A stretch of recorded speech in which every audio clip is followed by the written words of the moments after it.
nada con lo cual el cristiano batalle más, que es precisamente en su lucha contra el pecado.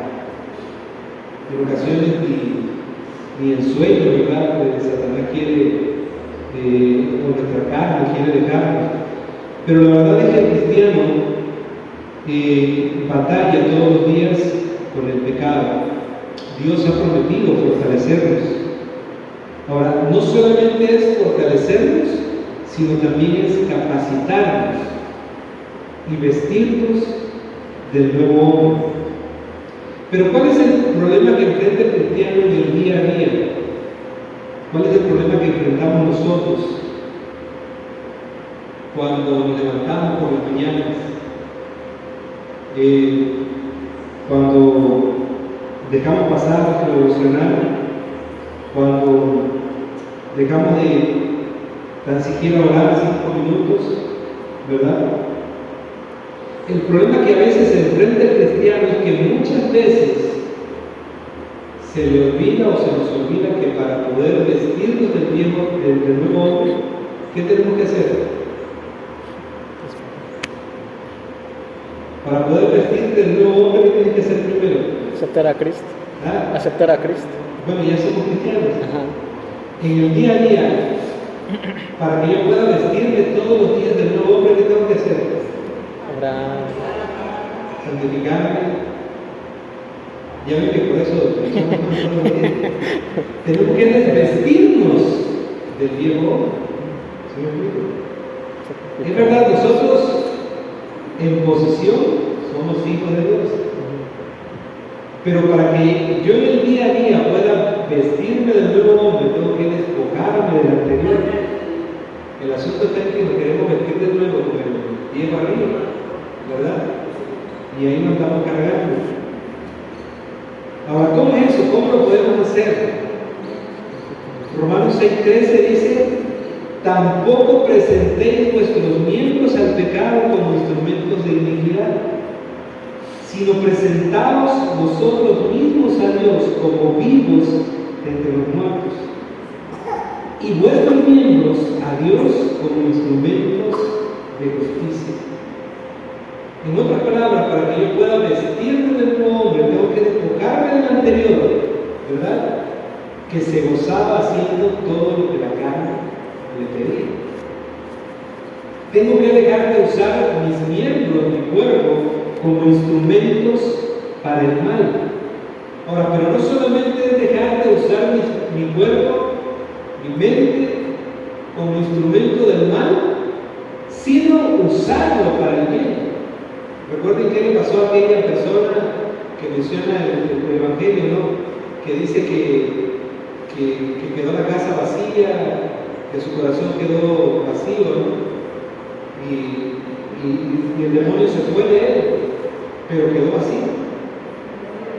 Nuestro corazón y nuestra mente no pueden quedar vacías, y tenemos que incluir, tenemos que meter la palabra de Dios. Es verdad, somos hijos de Dios, hemos recibido a Cristo, tenemos salvación, pero para vivir una vida práctica tenemos que llenar nuestra mente y tenemos que usar nuestros cuerpos como instrumentos para el bien. Ahora, eso lo dice Romanos capítulo 6. Si nosotros leemos Romanos capítulo 12, los primeros versículos, ahí a cada cristiano, ¿verdad?, nos hace un llamado. Y nos hace un llamado para no conformarnos a este siglo. Pero no solamente nos dice: no te conformes a este siglo, sino también nos dice que es necesario renovar nuestra mente. Eso es desvestirnos del viejo hombre y vestirnos del nuevo. Ahora, ¿cómo me visto de nuevo? Todavía no entramos a la predicación, esta es parte de lo que ya hemos hablado. ¿Cómo me puedo yo vestir de nuevo hombre? En Efesios capítulo 4, versículo 25. En adelante dice: desechando la mentira. O sea que la mentira es parte del viejo hombre. La mentira no es parte del nuevo hombre, es parte del viejo hombre. Dice, desechando la mentira, hablad verdad cada uno con su propio. O sea, desecho la mentira, pero adopto la verdad. Porque somos miembros los unos de los otros. Airaos, o sea, puedes enojarte, pero no peques. No se ponga el sol sobre nuestro enojo, o sea, tiene que pedir perdón. Ni deis lugar al diablo.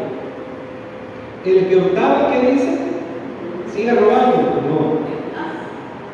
No hurte más, sino trabaja, haciendo con sus manos lo que es bueno, para que tenga que compartir con el que padece necesidad.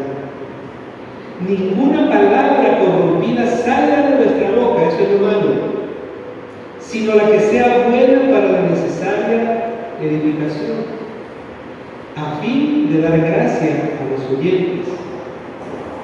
Y no contristéis el Espíritu Santo de Dios, con el cual fuisteis sellados para el día de la redención.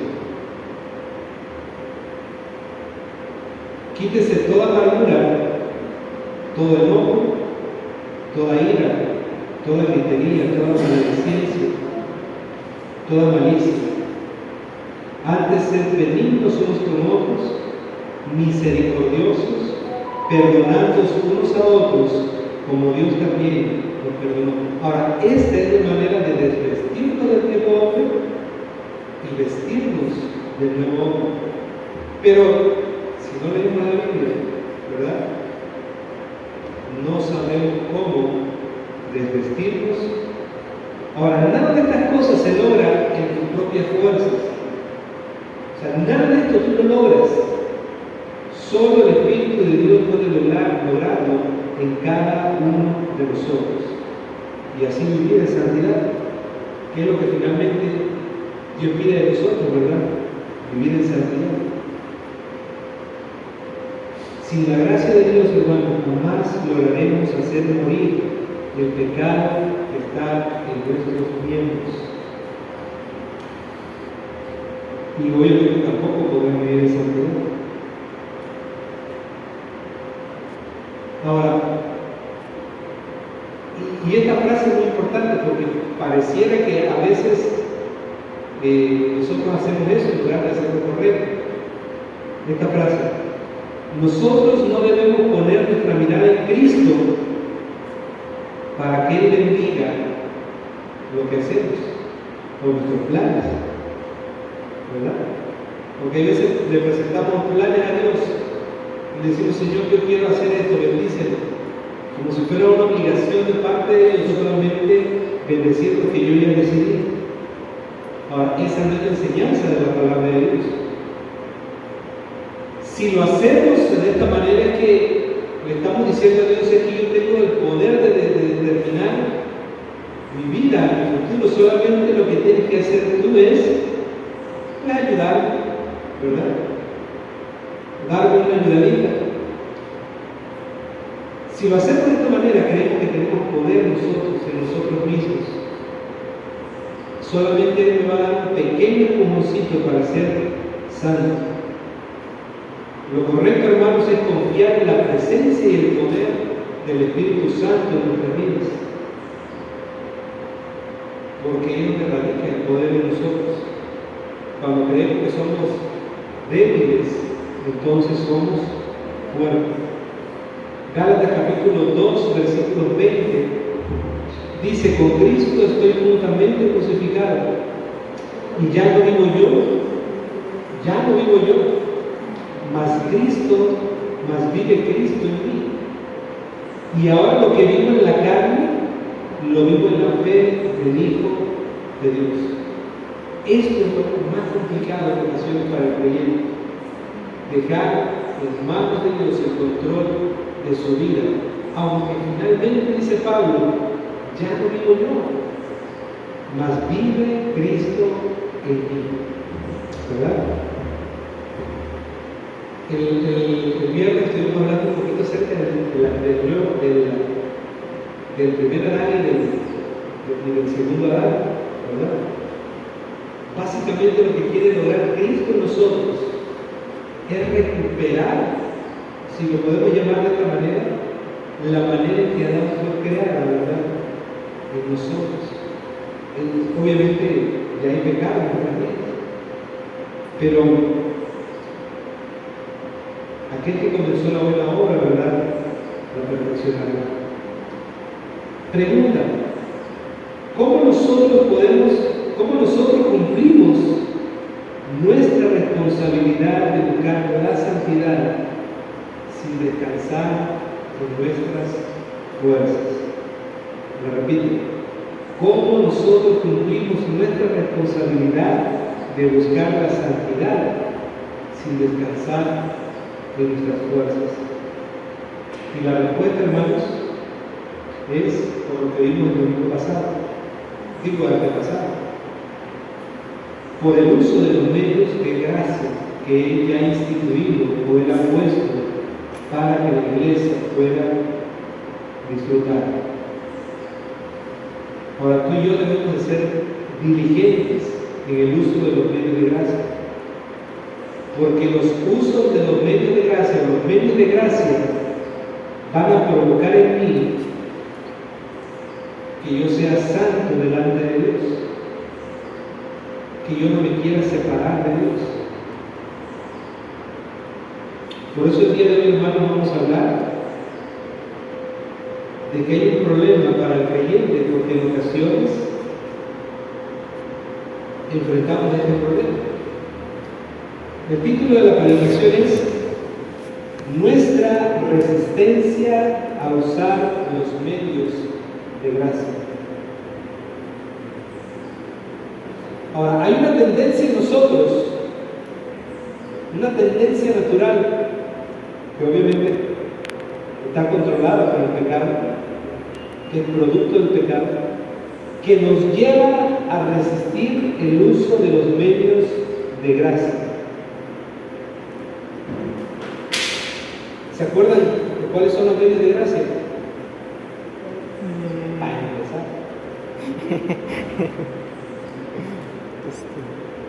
Ya ven cómo nos resistimos a usar los medios de gracia.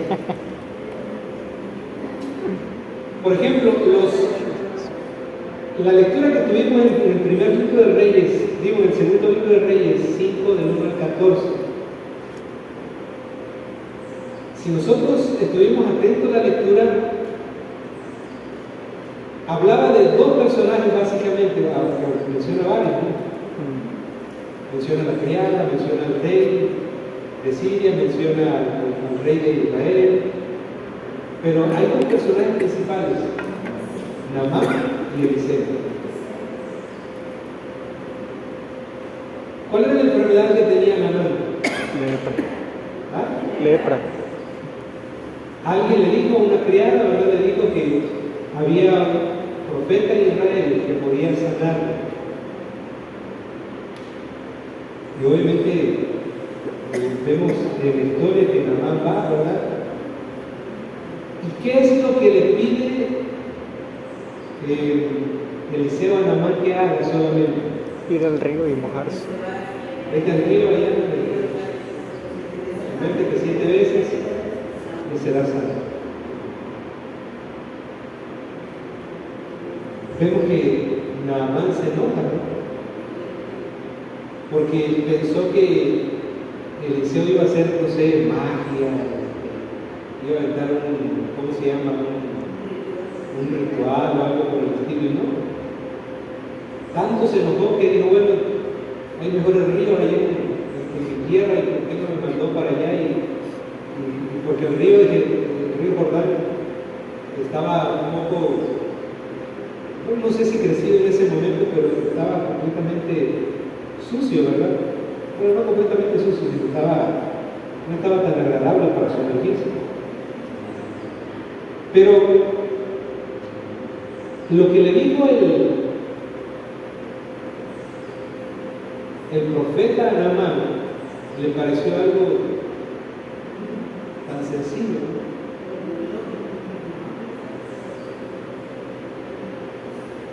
Como en ocasiones le parece tan sencillo al cristiano los medios de gracia.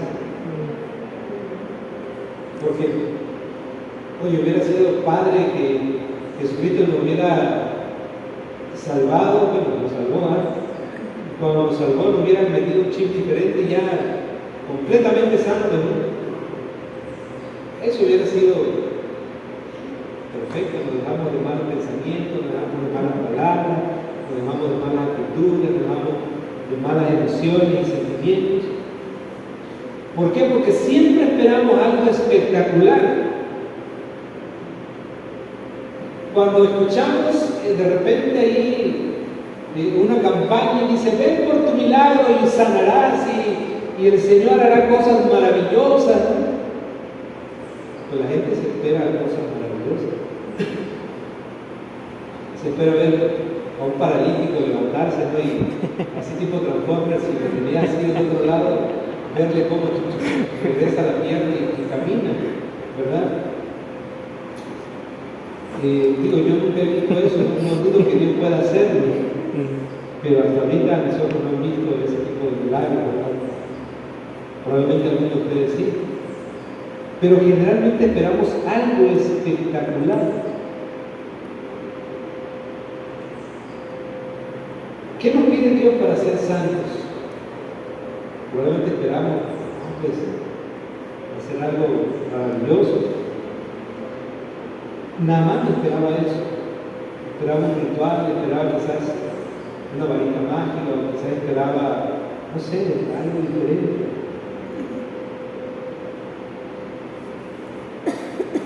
Pero nosotros, hermanos, somos en ocasiones como Naamán, con respecto a nuestros deberes espirituales. Porque Dios ya ha establecido los medios de gracia como medios para santificarte, como medios para capacitarte, como medios para hacer morir el pecado en tu vida y para que vivas en justicia y en santidad de la verdad. ¿Cuáles son los medios de gracia?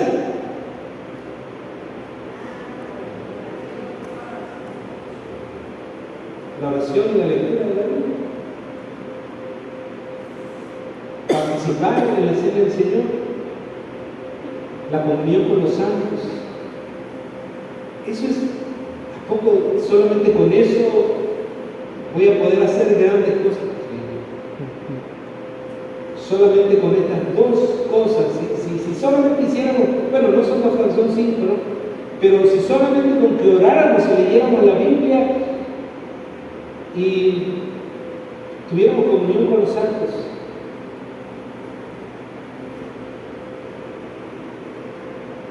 pero ¿cuánto tiempo oramos en el día? ¿Saben? La oración es el medio de gracia que más se presta para que lo hagamos más en el día.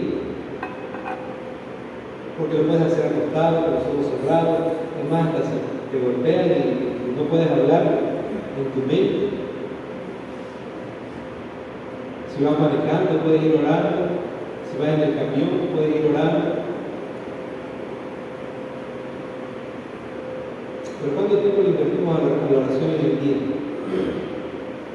Digo, no nos dé pena, ¿verdad? Nos dé vergüenza a todos. ¿Cuánto tiempo le invertimos a la oración en el día? Ahora, ¿cuánto tiempo le invertimos a otras cosas? Y no voy a decir qué cosas, pero ustedes ya saben que aquí invierte más tiempo.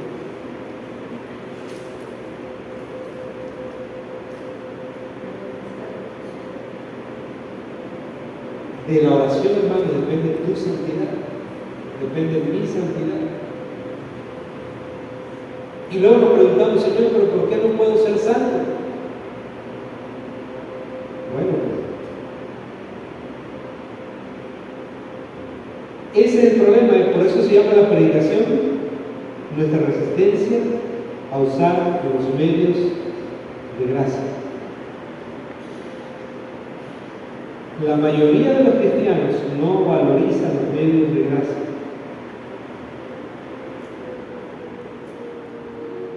La oración no es suficiente, hermanos. La oración no es suficiente. O esperamos que Dios haga algo más. cuando Dios ha puesto la oración como uno de los medios más importantes para que nosotros podamos vivir en santidad.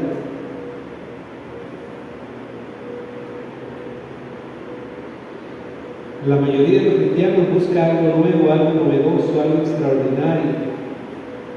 Ahora, y es bueno que en internet en internet nosotros podemos buscar nuevas formas, ¿no? de cómo memorizarlo, de cómo hacer esto, cómo lo otro, con respecto a la Biblia, pero hay que hacerlo, tú tienes que esforzarte,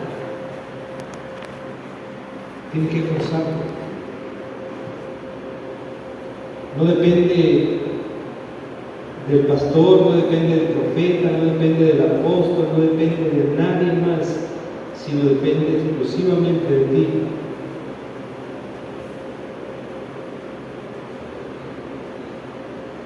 ¿Cuántas veces nos sumergimos en la palabra de Dios haciendo una analogía, ¿verdad?, con la mano?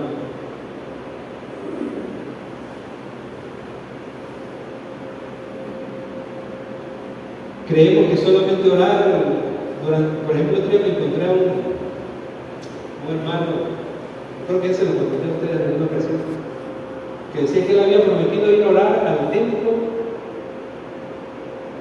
un año y lo había cumplido. Pues ahí en el templo, pues. Pues ahí está bien, si cumpliste tu promesa, está bien. Pero sigue haciendo, sigue orando, sigue buscando a Dios. En ocasiones el problema es que como no vemos un cambio inmediato, entonces dejamos de usar ese medio de gracia. Y le decimos, Señor, ya te pedí una semana. Señor, ya te pedí un mes. Y no cambias la vida de mi esposa o de mi esposo, no de mis hijos.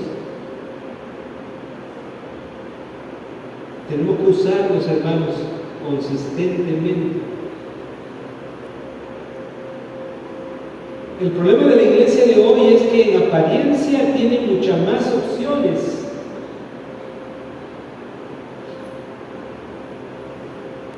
O cree que los medios de gracia no son suficientes.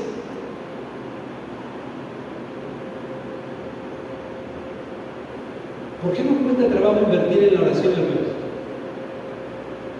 ¿Te has preguntado por qué te cuesta orar? ¿Por qué te cuesta trabajo? Si de eso depende tu vida espiritual.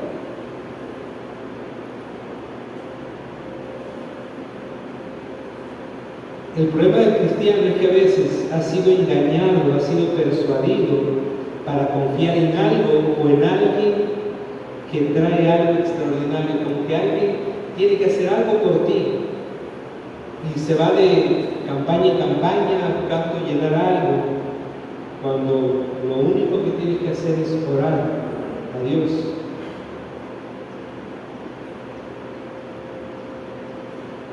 Ahora, el problema de los ritos, de las peregrinaciones, de las reliquias, de los objetos, se da en muchas religiones. Pero en el caso del creyente piensa que poco orar y leer la Biblia para ser santo, que es poco, orar y leer la Biblia para ser santo, y va en busca de algo extraordinario.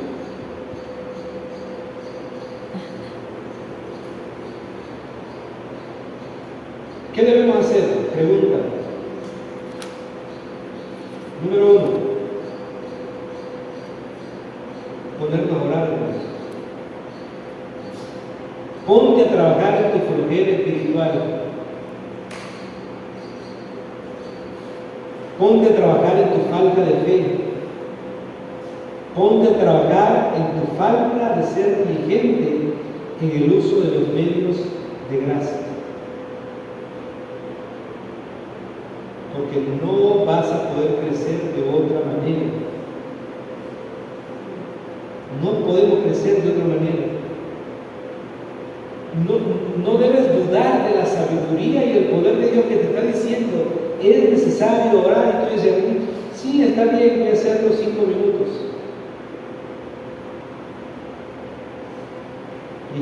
orar de manera corta cuando uno va a comer, ¿no? Porque tampoco es para hacer, parece ser que es la que más larga queremos hacer la oración, ¿verdad? La de los alimentos. Y debe ser la más corta. Señor, gracias por traer este plato a la mesa. Bendice a la familia. En nombre de Jesús y a comer. ¿Qué debemos hacer? Número uno, debes ponerte a orar, debes ponerte a trabajar en tu flojera espiritual. Porque de todos los deberes espirituales que nosotros tenemos como cristianos, estoy seguro que el que más se te dificulta son dos, el orar y leer la Biblia. Orar y leer la Biblia. Y son los de lo que depende de nuestra vida cristiana.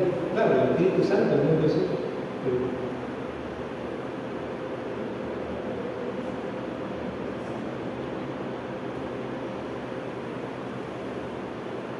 Probablemente no tengas una Biblia a la mano, pero si tienes tus labios para poder orar a Dios.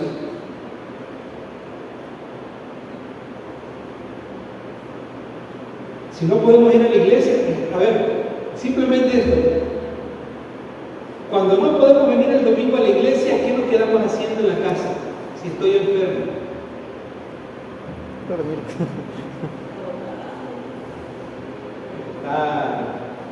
Probablemente. A lo mejor te quedaste a lavar, a planchar, a hacer muchas cosas. Pero estás enfermo y en lugar de orar, ¿a dónde agarras tu mano? Para el celular, para la televisión.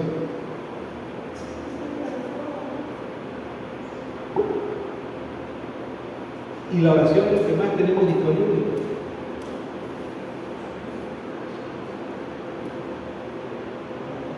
No necesitamos hablar de voz alta, podemos hacerlo con nuestros pensamientos.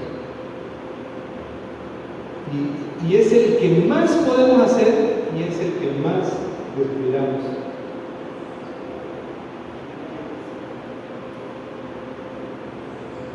Dios nos ha dado, hermanos, grandes promesas con relación a este medio de gracia, con referencia a la oración.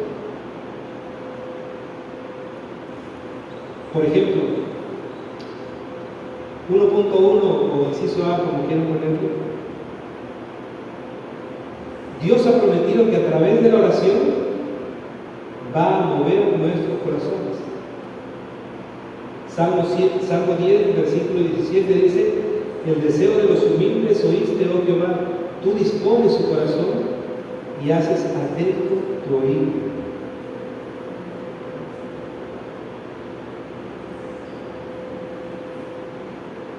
Ahora, es importante porque aunque queremos orar, no queremos orar. Eso pasa en nosotros. Quiero orar, Señor, quiero orar, pero a la vez no quiero orar. Pero el Señor siempre está atento y va a disponer tu corazón para que ores. Ve, ayudarnos, Él promete ayudarnos a orar y en la oración. Romanos 8, 26 dice: y de igual manera el Espíritu Santo nos ayuda en nuestra debilidad, porque pues qué hemos de pedir como conviene no lo sabemos, pero el Espíritu mismo intercede por nosotros con gemidos indecibles. O sea, Él te ayuda a orar y te ayuda en la oración cuando no sabes qué pedirle a Dios.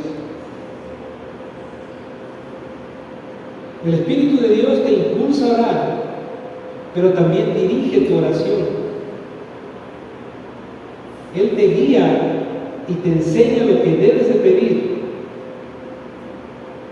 Es decir, Él pone las palabras en tu boca para que ores y las emociones que deben acompañar a esa petición o a esa súplica. Inciso C, Él promete escuchar nuestras oraciones. Zacarías 13:9 dice: Él invocará mi nombre y yo le oiré. El Salmo 65:2 dice: tú oyes la oración. Inciso D, Él promete contestar nuestra oración. Salmo 34 dice: busqué a Jehová y Él me oyó y me libró de todos mis temores. Este pobre clamó y le oyó Jehová y lo libró de todas sus angustias. Claman los justos y Jehová oye y los libra de todas sus angustias. Nos escuchan y nos contestan. Inciso E, Él promete hacernos crecer por medio de la oración. Lucas capítulo 11, versículo 13: pues si vosotros siendo malos sabéis dar buenas dádivas a vuestros hijos, cuanto más vuestro Padre Celestial dará el Espíritu a los que se lo piden. Es la intención de Dios, va a proveer de su Espíritu para santificar. Abre sus ojos, han visto, porque veo que están comprometidos.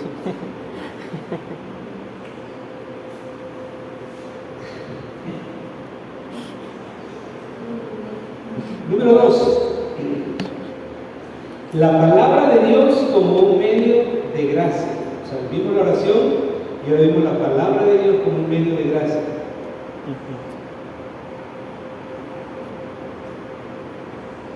Por ejemplo, la palabra de Dios podemos escucharla también, ¿no?, a través de una predicación. Ayer, durante estos días ha habido una serie se me ha olvidado decirle, pero ha habido una serie de conferencias de los expositores de la palabra de Dios. Están todos los pastores de sana doctrina están en conferencia ahorita, no sé si están en Miami, no sé dónde estarán, pero están transmitiendo en vivo todas las predicaciones. Y ayer precisamente Núñez, el pastor Núñez, estaba hablando algo similar a esto. Claro que mucho mejor, pero algo similar a esto. Entonces, la palabra de Dios como un medio de gracia. Igual, después de ¿cómo se llama? Si hicieran el 100 mexicanos dijeron, a 100 cristianos dijeron, ¿cuáles son los medios de gracia que primero se usan? Primero sería orar, la oración, el segundo sería leer la palabra de Dios, ¿verdad?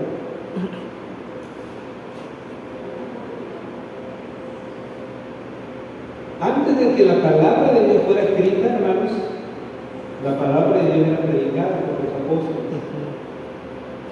Ahora ya tenemos la Biblia. La predicación tiene un lugar muy importante, pero la lectura de la Biblia es el medio de gracia y de salvación. En Corintios dice: agradó a Dios salvar a los creyentes por la locura de la predicación, cuando obviamente no estaba la palabra escrita. Juan capítulo 20, versículo 30 y 31 dice: hizo además Jesús muchas otras señales en presencia de sus discípulos, las cuales no están escritas en este libro, pero estas se han escrito para que creáis que Jesús es el Cristo, el Hijo de Dios, y para que creyendo tengáis vida en su nombre. No sabemos cuáles son las otras que no se escribieron, que de ellos que se agarran los católicos para decir, los católicos romanos, para decir, no, es que esa es la tradición oral, ¿no? Bueno, pero ¿cuál es la tradición oral? No saben decirte cuál es. Ahora, pero lo que sí se escribió es suficiente ¿para qué? Para que sepamos que Jesús es el Cristo, para que creamos que Jesús es el Cristo, y para que creyendo tengamos vida en su nombre. La palabra de Dios, hermanos, es un medio de santificación. Juan 17 dice: santifícalos en tu verdad, tu palabra es verdad. Por lo tanto, hermanos, Dios nos ha dejado su palabra como un medio de gracia para nuestras vidas. Segunda de Timoteo capítulo 3, 16 dice: toda la escritura es inspirada por Dios y útil para enseñar, para redarguir, para corregir, para instruir en justicia, a fin de que el hombre de Dios sea perfecto, enteramente preparado para toda buena obra. Imagínense, si dejamos de orar y si dejamos de leer la palabra de Dios, dejamos de que Dios nos deje de hablar o que Dios no nos hable.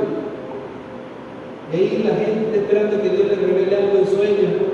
Dios está esperando cuando la palabra de Dios, hermanos, está para eso, para que te hable todos los días. Pero como es algo tan común, queremos algo espectacular.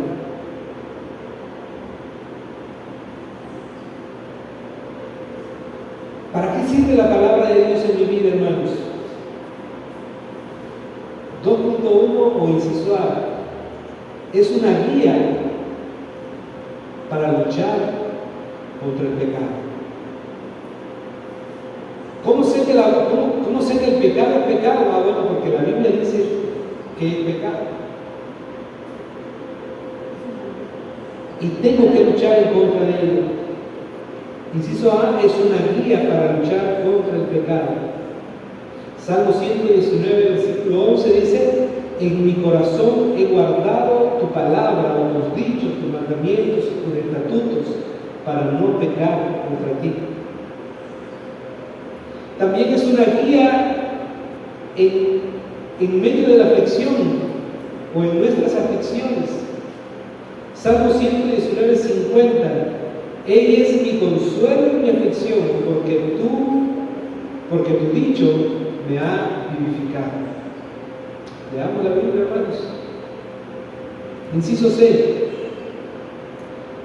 Es una guía si somos tentados a poner nuestra felicidad en las riquezas.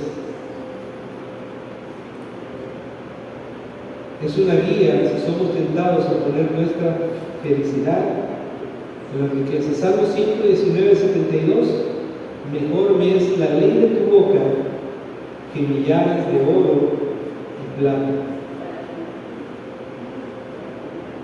Y así podemos seguir multiplicando pasajes bíblicos que nos enseñan que la palabra de Dios satisface todas nuestras necesidades, que es nuestra guía perfecta en nuestra vida cristiana. Claro, en ocasiones va a haber límites, y muchas veces esos límites los ignoramos por no leer la palabra de Dios. Y hay muchos cristianos que viven, ¿verdad?, ignorando cuáles son los límites. Por ejemplo, ¿es mi guía la Biblia en mi búsqueda de un compañero o de una compañera para mi vida? Sí, absolutamente que sí. Pero la Biblia te va a dar el nombre de aquella persona, ¿no? El nombre no es importante, pero sí te va a dar detalles de cómo Dios quiere ese hombre o esa mujer para tu vida.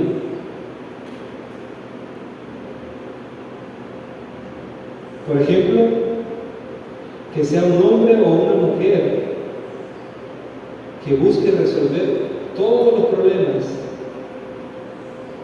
de una manera bíblica.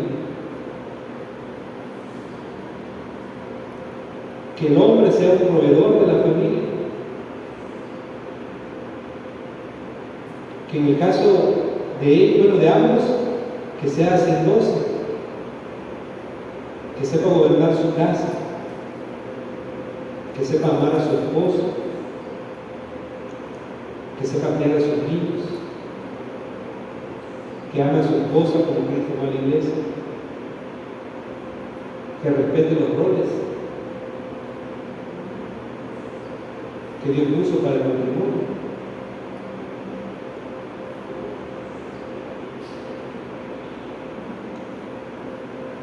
Por eso es que la Biblia dice que el que hay esposa, ¿qué cosa es lo que hay? Una ayuda ahí.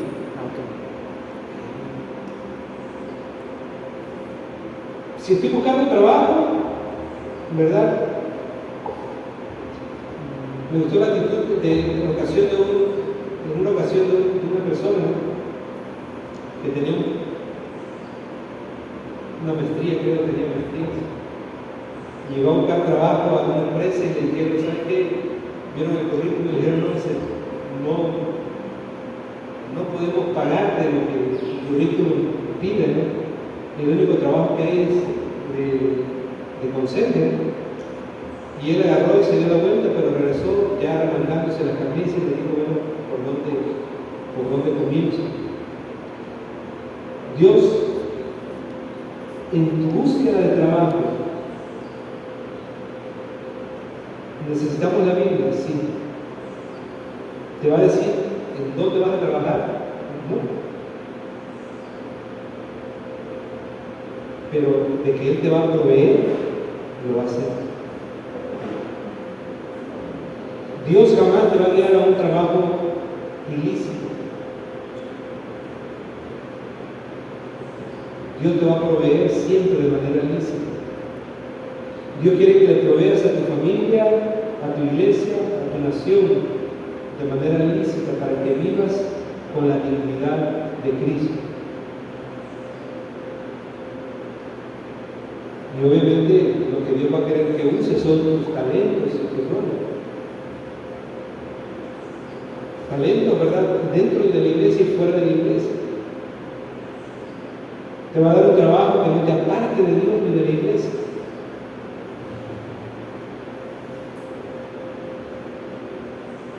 Si eres un adicto al trabajo, ¿qué es un adicto al trabajo? ¿Verdad? Tienes que tener cuidado con eso porque debes tener tiempo para Dios. Obviamente que no seas un adicto que busque la perfección, pero tampoco que seas un mediocre, ¿verdad?, en tu trabajo. En todo eso Dios te va a dar una guía a través de su palabra.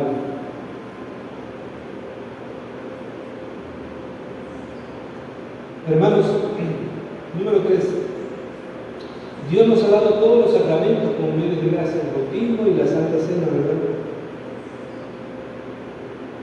Claro, cuando hablamos de sacramentos no estamos hablando que son esenciales para la salvación. Pero Romanos 4:11 dice, y recibió la circuncisión como señal, como sello de la justicia de la fe que tuvo estando aún circunciso, para que fuese padre de todos los creyentes, no circuncidados, a fin de que también a ellos la fe les sea contada por justicia. Y número 5, la comunión de los santos es muy importante. El congregarnos es muy importante. Durante estos días estaba viendo una serie de debates bíblicos que a veces hay en internet. Había uno que se autodenomina soloísta bíblico. Un soloísta bíblico es aquel que interpreta la Biblia como él quiere y que no tiene iglesia donde congregarse porque él es la iglesia y él es la iglesia en su casa con su familia, ¿no? Porque dice que donde están 2 o 3 congregados un poquito se tuerce en la escritura, ¿no? Pero ¿qué nos demanda la palabra de Dios? Que es necesario, ¿verdad?, mantener comunión con todos los santos. Hebreos 10, 24 y 25 dice, y consideremos unos a otros para estimularnos al amor y a las buenas obras, no dejando de congregarnos como algunos tienen por costumbre. Ahora, esto no es un problema de ahora, es un problema desde que inicia la iglesia, ¿verdad? Dice, como algunos tienen por costumbre, sino exhortándonos, y tanto más cuando veáis que aquel día, la venida de Cristo, se acerca. La importancia de poder congregarnos.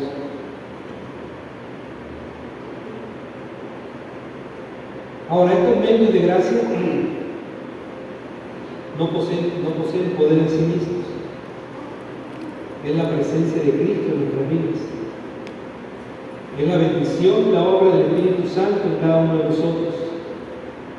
Mateo 28:20 dice: "He aquí yo estoy con vosotros todos los días hasta el fin del mundo". 1 Corintios 3:5-7 dice: "¿Qué pues es Pablo? ¿Qué es Apolos? Servidores por medio de los cuales habéis creído, y eso según lo que a cada uno concedió el Señor". Y luego dice: "Yo planté, Apolo regó, pero el crecimiento lo ha dado Dios". Así que ni el que planta es algo, ni el que riega, sino Dios que da el crecimiento. Como conclusión, hermanos, general absoluta de todo, concluimos pues que este tema de las promesas de Dios, que en este tema de las promesas de Dios, le pedimos a Dios, hermanos, que Él nos ayude, que nos guíe, que nos fortalezca en todo momento.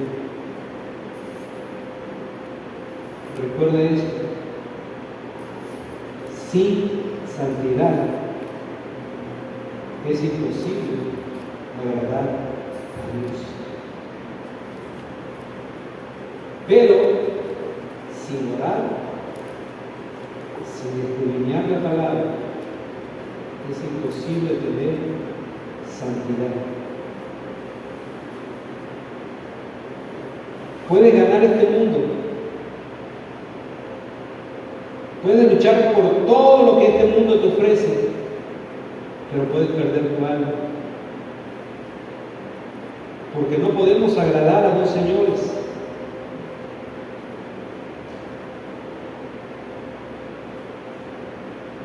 El problema es que a veces se nos hace, voy a utilizar este pleonasmo, se nos hace más fácil poner mi relación con Dios contra la espada y la pared, a poner mi trabajo, mi relación con otras personas contra la espada y la pared. ¿Y cómo lo puedo hacer en mi vida cotidiana? Bueno, cada vez que yo prefiero hacer otras cosas en lugar de orar, estoy poniendo mi relación con Dios entre la espada y la pared. Cuando prefiero hacer otras cosas que orar o leer la Biblia, estoy poniendo mi relación con Dios contra la espada y la pared.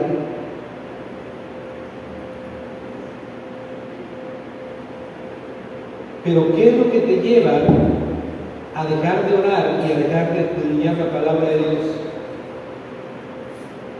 Porque yo dejo de orar y dejo de escudriñar la palabra de Dios. Probablemente me he olvidado de mi primer amor.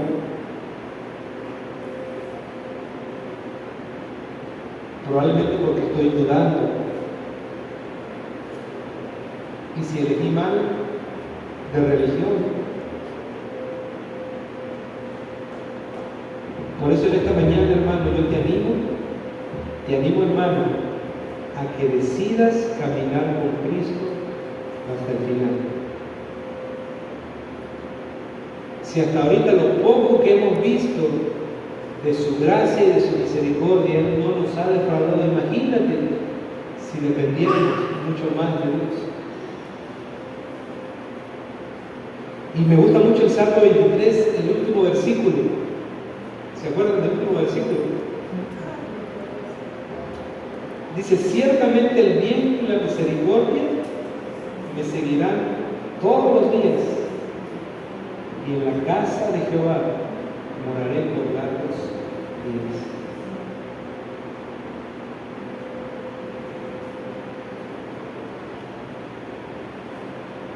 O cómo termina, ¿verdad?, el Salmo 1. Pero ¿cómo comienza el Salmo 1?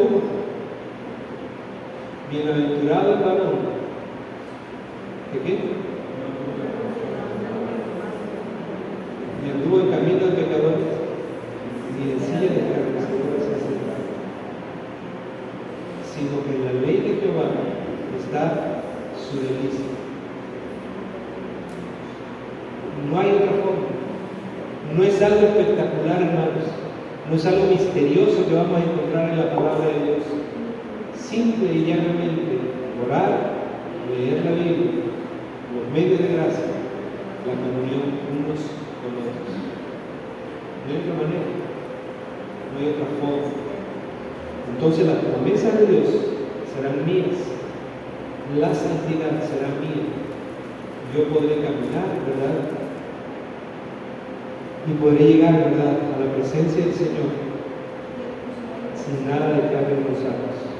Que ese sea, hermanos, nuestro pensamiento. Vamos a orar.